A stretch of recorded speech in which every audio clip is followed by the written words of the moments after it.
So we're just outside the small village of Perjama. Now, we're in front of a castle. Of course, there's lots of castles all throughout Europe. But every once in a while, you find a castle with a really interesting story. And this is one of those castles. A guy by the name of Erasmus was a knight back in the Roman Empire. And did you know that our Erasmus was considered Robin Hood? The Robin Hood. So he was stealing from the rich and giving to the poor. Well, Erasmus, our predatory knight, fell out of favor with the Roman emperor at that time, and he deflected because he was a captain in the army. He came from a noble family, and his family estate was here, so this is the Perjama castle. The Romans, of course, were on to him. They knew that he was going to be coming here, so they sent guards and troops. So he figured out a way to get back into his castle, and that's what we're going to do in a few minutes. Let's check this out.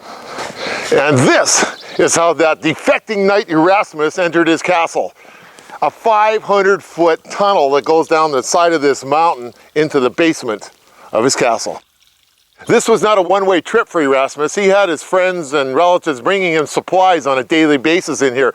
In fact, he was taunting the guards outside by throwing cherries at them to let them know that he was inside. But they could never figure out how he was getting in and out and how he was getting his food. And that's what we're going to do today. Well, as we can probably predict, it's very cold, damp, and kind of cool in here, too.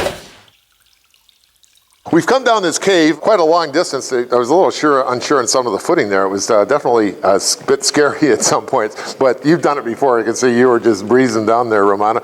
Now, Erasmus, he hung out in the cave basically for about a year, as I understood it, right? Mm-hmm. Then what happened? Then one of his servants betrayed him because when he went to the toilet, this servant lit the candle, and when the candle was seen, they fired a cannon, and of course he was dead. Yeah, well, then what a way to go. They pulled an Elvis Presley. From Perjama, this is Percy von Lipinski for CNN.